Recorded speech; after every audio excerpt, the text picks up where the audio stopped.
guys, Asher coming at you today in Raid Shadow Legends. Welcome to the video, guys. Happy to have you specifically. I'm happy to have you here today, spending a little time, taking a little time out of your day to talk some Raid Shadow Legends with yours truly. Today we're going to talk about all the champions that you just cannot pull from a shard. I don't care what kind of shard you're opening. You cannot pull any of the champions that we talk about inside today's video. I'm going to kind of do a quick review, maybe a quick kind of power temperature check on all of these champions as we go along. I think there are 25 of these champions that you cannot pull in shards. Namely two, we have Deliana, Ultimate Death Knight. Those champions actually can be pulled from shards because they kind of changed it with those champion Well, we'll talk more about that later. Anyway, guys, let's start with the two obvious ones. Two of the best champions inside the entire game for my money. I've said it a few times now on the channel, but I really, like, straight up, if I could start the game with any champion and you couldn't already get her from, fighting a Hydra clan boss a million times in a row, I would go with Mythrala Lifebane. Like, in a vacuum, in a nutshell, just her kit is absolutely broken, insane. To me, it's the best, most complete kit in Raid Shadow Legends. I was actually shocked. I thought a lot of you guys would disagree with me. I might go Krisk over her. Like, there's a couple other names in the conversation, sure. But a lot of you guys agreed with me. I was shocked. I thought everybody would be like, dude, you're a little bit too high on Mythrala. But nah, like, a lot of people agree. Like, straight up, if I could start the game with any champion and you couldn't already get her from,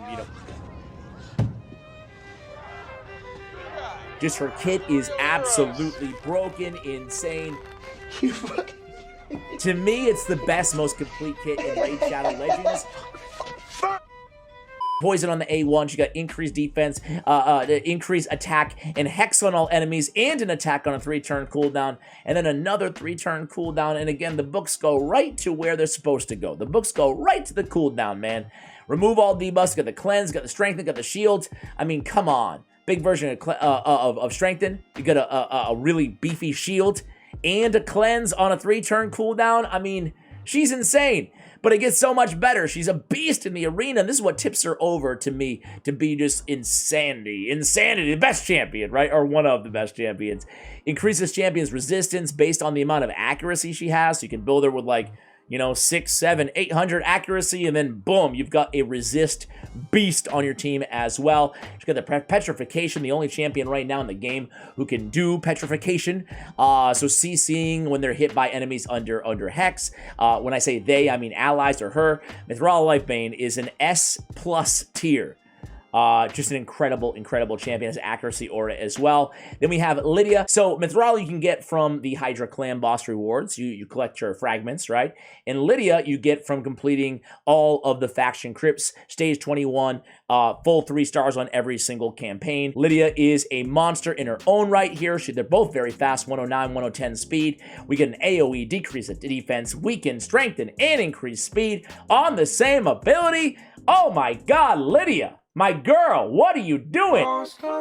Slip through, yeah. That Siren's Wail is, it's one of the best abilities in the game, guys. Poison sensitivity, block buffs, and block active skills on a 3-turn cooldown on the A2. And then she has this very unique Deny Revival ability. Makes her great in the arena. She also has the highest arena resist in the game. She is well worth the reward of toiling your way through all the faction crypts inside the game. You got about, what, 6 months, 7, 8, 9 months until from the time of this recording to go ahead and complete your faction wars before you're gonna have to deal with a Sylvan Watchers faction war. But it's a ways out in the future, guys, depending on, I guess, on when you're watching this video. Next up is gonna be a champion I do not have. It is Chronom. So Chronom's a pretty cool champion. He has a cool skin too. Check it out, man. That's a cool skin, dude. Like, the regular Chronom's like, yeah, all right, man. Whatever. Whack. This one, you're like, oh damn, son. He's a pretty cool champion too. You get this dude from Refer a Friend. I don't have him because I have no friends. Anybody want to take advantage of the Raid Shadow Legends friend system together? Let me know. On the A2, kind of this is instant HP burn activation, kind of like a Ninja Light, who we'll talk about in a little bit.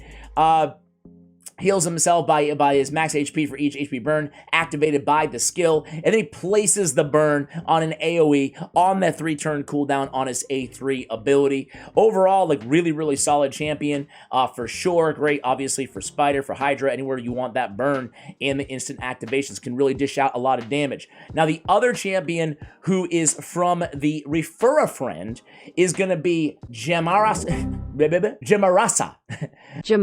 Dude, first of all, I mean, wow. She's got that look going on. Oh my god. I mean, I saw her when she was introduced to the game initially, but I really like this aesthetic. It's super cool, man. Reminds me of like Game of Thrones. Remember that Game of Thrones? Dude, I'm not like the #1 fan. I mean, I like Game of Thrones and stuff, but like it's been a while, you know what I'm saying? I don't know all the lore by heart or whatever. That desert community there, and that city in the middle of the desert, she looks like she belongs there. Okay, hopefully 2 of you knew what I'm talking about. So she has a heal on the A2. Okay, fills turn meter 2. Not a bad ability, not a great ability though. Then she's got the revival, right, on a 5-turn cooldown. Okay, an AoE revival, not a great one though. But then this passive is what makes her really cool and fun and unique. Whenever an ally uses an active skill, has a 20% chance of decreasing the cooldown of that skill by 1 turn. You can book that out so it's, you know, no turn cooldown. Pretty cool phasing ability. Other than that, her kit's just meh, but that's a really unique and cool passive in my opinion. All right, let's talk about a champion by the name of Alexander the Great. He was modeled after Simple. He's a Navi pro player, kind of one of those campaigns they did like they did with Ninja, Deliana, a few other champions as well. Alexander the Sharpshooter, unlike Deliana Ultimate Death Knight, he cannot be pulled, man. If you miss the boat on this dude, you'll never get him. The good news is he's not that great, so it's not that big of a deal if you don't get him. He does have an AoE decreased defense, weaken against certain factions. That kind of sucks. I hate the conditionality, but I guess it's better than no weaken at all. Or you could look at it, you know, glass half empty and say that, wow, that sucks. Just make it weaken straight up, right? Either way, though, it's a big damage ability on this. And Born to Win does a lot of damage as well. Removes all buffs from the target. Removes them before attacking against Orc and Ogryn tribes. I am an unabashed Alexander the Sharpshooter fan.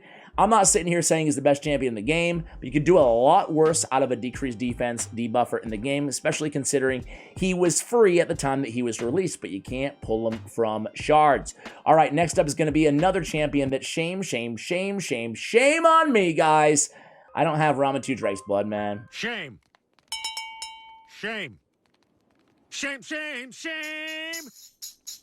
Shame on you. This was serious, but it turned into something fun. My biggest regret in this game, straight up, is I pulled Arbiter. You can pull Arbiter from Shards, right? Pulled Arbiter, and then I decided, yeah, I don't need to do quests anymore. I'm done, you know? Don't need to do my missions, I should say. And then it really come back to bite me when Ramen 2 is released in the game. He's a very good champion. Single target, 4-time hitter on a 3-turn cooldown. Brings all of this junk to the table. And then on that, it kind of reminds me of Real Bone Spears A2, you know, just doing so much to one target, a little bit different. But then this Bloodwing, so unique, block active and passive skills. This dude, Ramen 2, is a beast in the arena as well, right? I mean, especially the arena. Arrogance, whenever an enemy places CC debuffs on this champion, instantly fills his turn meter, increased speed, shield, and the shield is equal to 30% of his max HP. Overall, really good champion. I wish I had him. Someday, I'll get unlazy. What the? Motivated, is that a better word? Unlazy, Ash? Really, dude? I'm a mediocre YouTuber, guys. I'm never pretending to be anything other than that, okay? Ninja! Ninja's the most bitter champion that we talk about here on the channel because everybody who doesn't have Ninja, everybody who wasn't playing at the time or was just taking a break or whatever, really is bitter that there's a champion this good in the game that they don't have. It is Ninja, man. Tyler Blevins. That's the dude. They made a champion out of him in the game. It was a one-time thing. He has the instant activation of HP burns. This ability is just absolutely bonkers. One of the best damage dealing abilities in the game. Then he has an AoE 100% freeze when he's attacking a boss instead of, just waves. He's also ignoring 50% of defense and decreases the hail burn again, so more damage on a 3-turn cooldown. It's insane. Escalation gives him better stats throughout the longer he goes, basically. When fighting bosses, he's going to get an extra 100% attack and 25% crit damage. I mean, Ninja is just one of the best damage dealers straight up inside the entire game. So sorry for those of you who are watching who don't have him. I guess, according to Plarium, you will never get him. Sorry, that sounded like more mean than I wanted to. I'm not trying to rub salt in the wound here, but Ninja is just an S-tier champion. We got Krakarth. So Krakarth has an interesting look about her, huh? Krakarth, what's up? It's so sweet. What up, girl? How you doing? How you doing? We have attack one enemy, 40% chance win booked, or removing a random debuff from a random ally. Will not remove debuff from this champion. Okay. We have a attack one enemy, revive on death on this champion. Okay, on a 3-turn cooldown, HP based. And then we have a strengthen and a shield, 20% of max HP on all allies for 2 turns. This is on a 4-turn cooldown when booked. All right, not a bad ability, certainly. And then the value of shield increases on all allies by 15% while this champion is alive. So this is the latest Doom Tower Secret Room normal champion added to the game. That's the only way that you can get your hands on her. Her kit overall is nothing to write home about, not that impressive. A3 is not that bad, as I said, but this great pillar could have some interesting synergy with the best clan boss team in the game. Basically, Underpriest, Brogni, Corpulent, Cadaver, getting more damage based on that shield. If we can increase by 15% the value of all shields, that will increase his damage by 15%.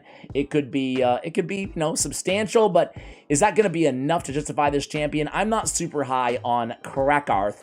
What about you guys? Let me know. Next up is going to be one of my champions that I absolutely hate this champion, guys, and it is Z. I'm about 3 shards away from getting her, fragments, I should say. It's Zizzy. Man, oh man, what a trash champion, considering you have to play Doom Tower for about 2 years to get your hands on her. I think it's a... What are you looking at?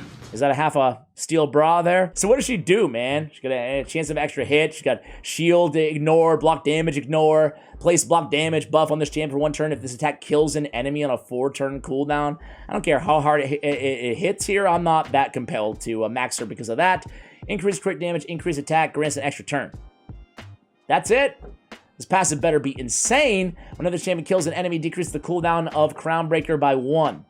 It's on a 4-turn cooldown, man. This is a trash champion, one of the worst epics in the game, considering you have to play for 2 freaking years to get your hands on her. Not a fan. All right, next up, guys, but she is hard to get, right? 2 years, that's what you get to look forward to in Raid Shadow Legends, all you new players out there. All right, next up, guys, gonna be Grandeur. Grandeur actually has a cool little look about him, doesn't he, guys? I mean, look at this dude. He struts back and forth. He's just like, yo, what up? What up? I'm made of fire.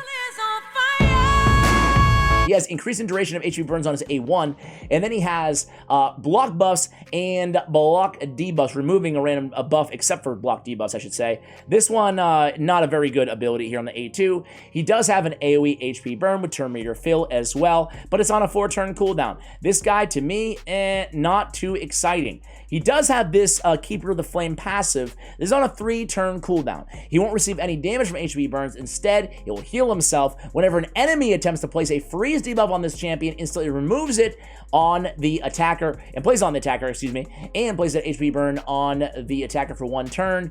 The HP burn can't be resisted. It's kind of like an anti-torment-y type thing, but it's on a 3-turn cooldown. This guy does not excite me, considering he's a Doom Tower hard champion who you have to play for about a year, assuming you can clear all the secret rooms to get your hands on. I just got my hands on him, and I am not impressed, guys. I am not impressed. All right, next up is going to be a Lizardman. It's Basta. So Basta has a really cool look about him. He's like a Vergum car mixed with a little Dracomorph, mixed with a little Tatura Rhymehive, mixed with a little electricity. Wow. Pretty cool, huh? People hate this dude. People hate this dude. He's also a Doom Tower hard secret room champion. But I'll tell you what, man, he's got a pretty damn cool kit. On his does he have anything on his A1? Decrease attack on his A1, not bad, 60% clip, right? On the A2, there's a 3-turn cooldown. We get the big version of Strengthen and a continuous heal. Shield on all allies under the CC debuffs. I hate the conditionality here. I feel like for a Doom Tower hard champion that you need to play for about 8 months to a year and a half to get your hands on, just give him the shield, man. Just give him the shield. Right? On the A3, though, we have a guaranteed 100% stun on a 4-turn cooldown with turn meter decrease by 30%. Still not as good as like a Warlord, but it's not a bad ability, certainly. And then he has this passive Soul Keeper. This is kind of cool. 100% chance when put to placing a stun debuff on any enemy who's revived. Can't be resisted or blocked. That is a pretty cool passive. But again, it's not as good as a Lydia passive, which denies revival and then revives everybody on your squad, or revives her if she's dead. That's pretty cool. And the thing is everybody who gets to Basta, for the most part, will have Lydia already. So that's the challenge with him, and a lot of these Doom Tower champions, HP in all battles by 31%, that extra 1% there. So Basta, he's not one of my least favorites. But he's just, again, it goes to the whole Doom Tower problem. We talked a lot about that here on the channel. I'm not going to bore you guys with a big, long rant about it this time. However, Ginro the Stork, we're still on the Doom Tower hard champions here, guys. This guy's got a schnoz, man. How do you even compare situations? What do you think? I'm going to be him for next Halloween, dude. He's got an interesting look about him, but he's a trash champion, guys. Another trash champion, in my opinion. I will say, though, he could have a little bit of interesting synergy. Let me tell you why. First, focus on his A1, right? Plunging Beak. Of course, Plunging Beak. I mean, right? Plunging Beak. I want to be the guy who names these abilities in the game. Attacks one enemy, 60% chance of increasing the cooldown of one of the target skills by 2 turns at random. Okay? Pretty cool A1 when you consider his A3. Increased defense and counterattack. Counterattack for 2 turns, increased defense for 3 turns on a 4-turn cooldown, okay? So the passive here, at the end of this champion's turn, places a provoke debuff for 1 turn on all enemies under increased attack buffs. Increases defense as well. So the cool thing is maybe on a go second team, right? You're going to be ending, you build them kind of fast. You can end with, it also has a 2-turn stun, right? You can kind of end with a provoke on everybody against like an Arbiter team or against like a Duchess team or something like that, right? And then he'll be counterattacking all the time, putting all these skills on cooldown.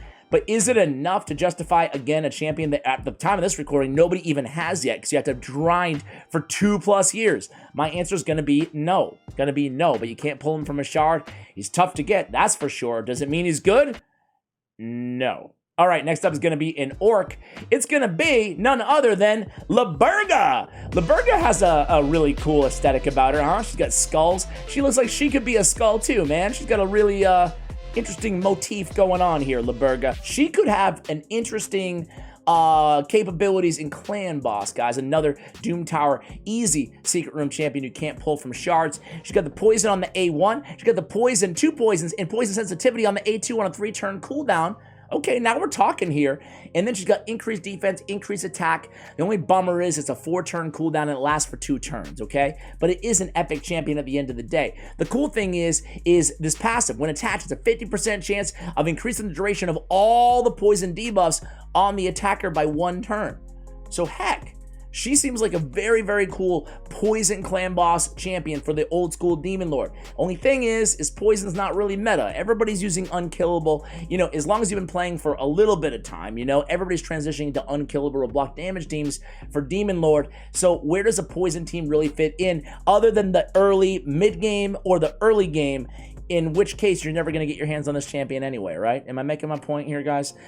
Next up is going to be a champion that I actually really like in the Dark Elves. It's going to be Gwyneth. So Gwyneth, cool look about her, right? She's got a kind of a scaly... Wiggle. Very cool look about Gwyneth. She's pretty cool looking. She does an AoE that does not trigger counterattacks on her A1. Pretty cool. A Doom Tower Secret Room champion you can't get from Shards. I'll stop saying that every single champion. 3-turn cooldown before attacking, big version of Weaken, heals his champion, then heals all allies with surplus heal. Apathy is a pretty decent ability for a single target move.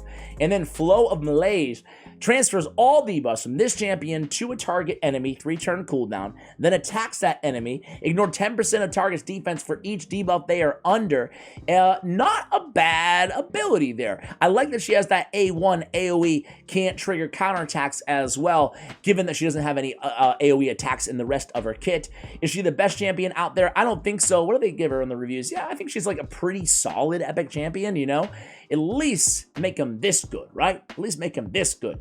All right, we have, next up is going to be, where am I? What am I doing? Dark Elves? Chromax. Okay. Chromax Moonblood. Oh, man. Don't get me started on Chromax.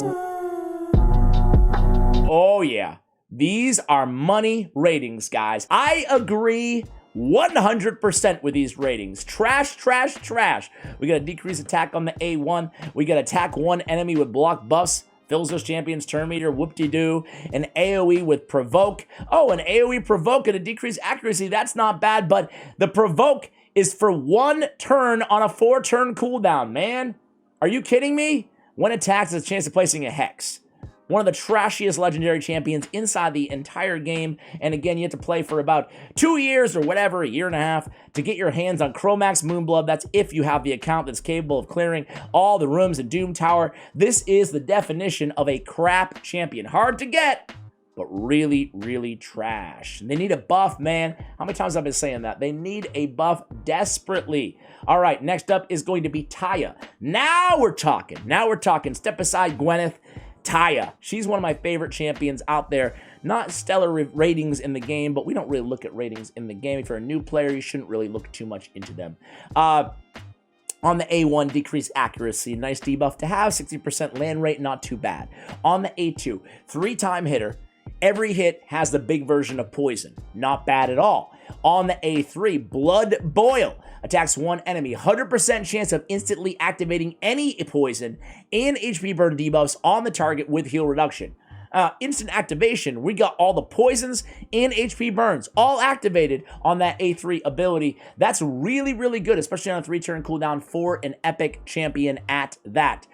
You know what? I had him a little bit further down the list, but let's just talk about the best, probably one of the best epics in the game for my money. Like up there with Ugo and Vogoth, just in a different way, and it's Dark Kale. He is a Doom Tower Secret Room, easy, normal, whatever difficulty champion. There we go. Attack one enemy 3 times.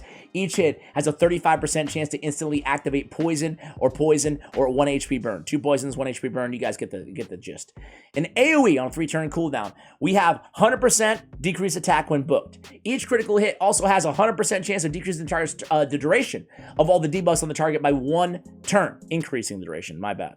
On the A3, it keeps getting better. We have a 100% chance on a 3-turn cooldown of placing not 1, not 2, but 3 poisons and a poison sensitivity on the target for 2 turns. Passive, decreased crit rate of all enemies under 2 or more poison debuffs by 15%. That's great against Clan Boss because he only has a 15% crit rate, guys. Dark Kale is how they ought to be making Doom Tower epics, guys. What a champion. All right, let's go ahead and go to Demon Spawn here and talk about my man, Vassal of the Seal. He's got a cool look about him, huh, guys? I mean, nice dress. He's obviously never misses a chest day. He's a cool champion. He's an HP-based champion. We got an HP burn on the A1. We have an AoE True Fear and decreased attack on a 3-turn cooldown. This is not a bad ability. It's just weird because True Fear is one of those abilities that it's a good ability when it works, but you have a 50% chance for Fear and True Fear to proc. It's not that reliable, right? And it doesn't work against bosses. So, you know, that being said, I'm not overblown with this dude's kit. He does have a balanced HP of all levels, which is a really, really good heal on a 4-turn cooldown with an extra turn. So his kit is like, it's tempting to say that it's actually pretty decent, but in practicality, it's not that good, man. It's not that good. We're getting an AoE decrease attack on a 3-turn cooldown, potentially a little bit less with the extra turn here, and a good heal. But when you think about it, I mean, he's really kind of comparable to a champion like Sinesha, who's a Force Affinity Epic champion. This dude, you have to play forever. You can't pull him from Shards, and even if you did, I don't think you'd want him at the end of the day, right? Let's talk about a champion who actually, she's grown on me quite a bit.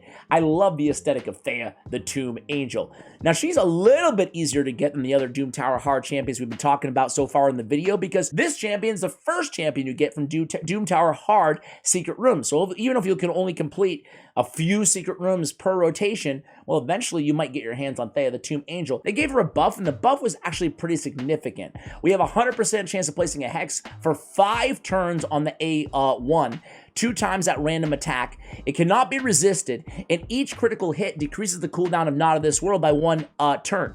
So potentially 2 turns off of this Not of This World. Not of This World is a 4-turn cooldown that grants an extra turn. So between all these reduction of the cooldown of the A3 and the extra turns off of the A3, excuse me, we can go into more Hex Reapers. Attacks all enemies damage increased by 50% for each Hex debuff on the team, up to 300% extra. That's a lot of damage. This is the on paper, I should say, the biggest damage potential AoE nuke inside the entire game, multipliers wise, if you can get that extra 300%. So she's not a trash champion.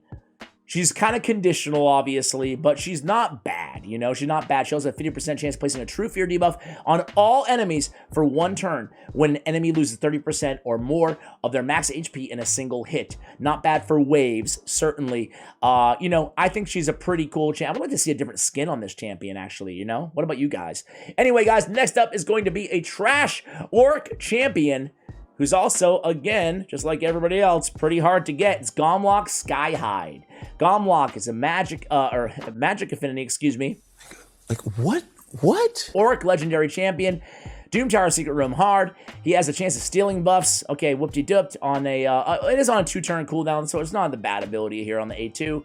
And then he has an AoE decreased defense, and the second hit has a chance of placing a weaken. You ask me, why is it bad? Why is he bad, Ash? I mean, he doesn't seem that bad. Well, it's a 4-turn cooldown on this ability. Who wants an AoE decreased defense and weaken on a 4-turn cooldown, you know, on a champion who's so exclusive that you have to play for so long, you know? And he doesn't do much damage either. He does have this enchanter, 4 or more Basta placed on the enemy team in a single turn, plays a shield on himself. Okay, is that enough to, you know, to spruce him up? Nah, it's not, man. He's a really, again, crappy champion. I hate to keep saying that, but that's how I feel. I'm not gonna tell you guys otherwise. Here we go, Banner Lords.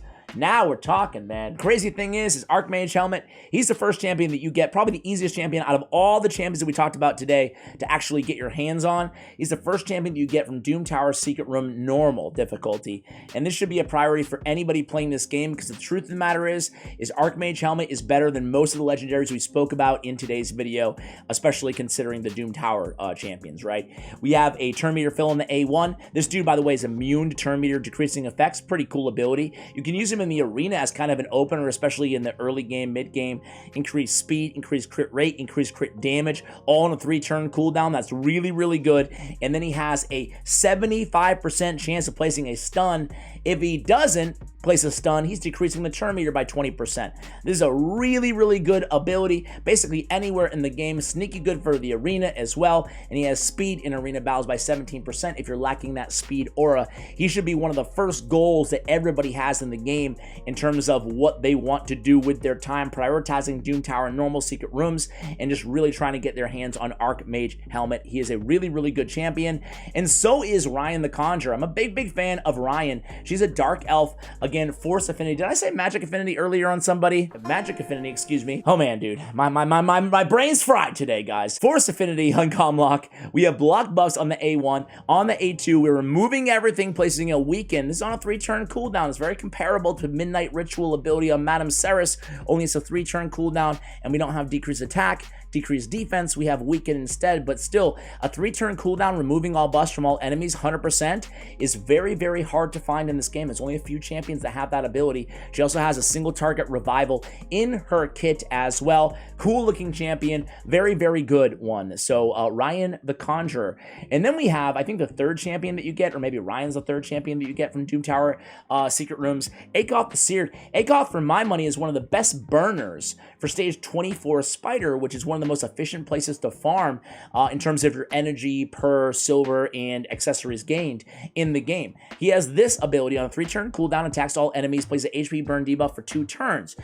Granted, it's only a 20% chance of landing, but the chance of placing the debuff increases by 20% for each enemy alive. That's why he's a great spider burner, because of the spiderlings, right? He also has an AoE on the A3 ability, which has a 75% chance of increasing the cooldown of all skills by 2 turns on enemies under HP burn. Also places a shield on this champion at the same time. Not a bad champion. Has a chance of placing a fear debuff on an enemy for 1 turn whenever they receive damage from an HP burn debuff placed on themselves. That is a 25% chance. Not too bad. Overall, I actually like Akoth the Seared. He's a little bit niche in terms of his usage in the game, excuse me, but he's not a bad champion. Definitely can take advantage of him in Spider. Uros the Soulcage is a monster of a champion. This, ladies and gentlemen, is how they should be making Doom Tower hard Secret Room champions. Look at him, man. Look at this dude.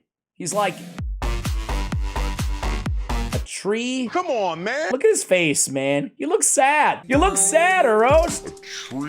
He's got a lot of HP. He's got an AoE attack. He's got poison, decreased speed here. On the A3, he's bringing strengthen and ally protect on a 3-turn cooldown. He's a really good support champion, but what he's known for is basically soloing half the Doom Tower bosses in the game all by himself because of this passive. When attacked, he has a 75% chance when booked of placing a poison on the attacker for 2 turns. When an ally is attacked while under strengthen, he's placing the provokes. You guys can read the rest. Uros the Soulcage is the real deal, man. At first, I think a lot of people were just like, meh, he's an alright champion. He's a really, really good champion. Resisting all battles by 82. That's right up there with some of the best champions in the game, like a Razan and a Siphi. So very, very good champion. Last but not least, guys, is going to be none other than Varal the Destroyer. I'll say this about Varal, guys. Let's start with his passive. He can actually put out a decent amount of damage. Increases champion's attack by 10% each time they use an active skill. Stacks up to 100%. Not too bad, right? Not too bad for an already decent attack-based champion. He heals his champion on the A1 based on damage inflicted, which is a pretty good multiplier. On his lay waste, attacks all enemies. 100% chance of placing a weaken. Also plays a decreased attack on enemies who receive the weaken. Not bad here on the A2. And then he has attacks 1 enemy, ignoring 30% of the target's defense. Decrease their max HP of 50% of the damage inflicted. Plays a block damage on this champion if it kills an enemy. This is where his kit gets underwhelming. Calamity Torrent, not a very good ability, and the A2 ability, Lay Waste, does deal decent damage, but again, I'm going to repeat for the last time here, guys, it's another champion who takes forever to get, that you probably have better options by the time that you get your hands on him. He's not as trashy as some of the other ones, but just very, very average in my opinion. But hey, there you go, guys. 25 champions you cannot pull from Shards and Raid Shadow Legends. My question to you guys before I end this video is, how many of these champions do you have? If so, who do you have? Let me know in the comments below, guys. Thank you so much for watching, and as always, take care, guys.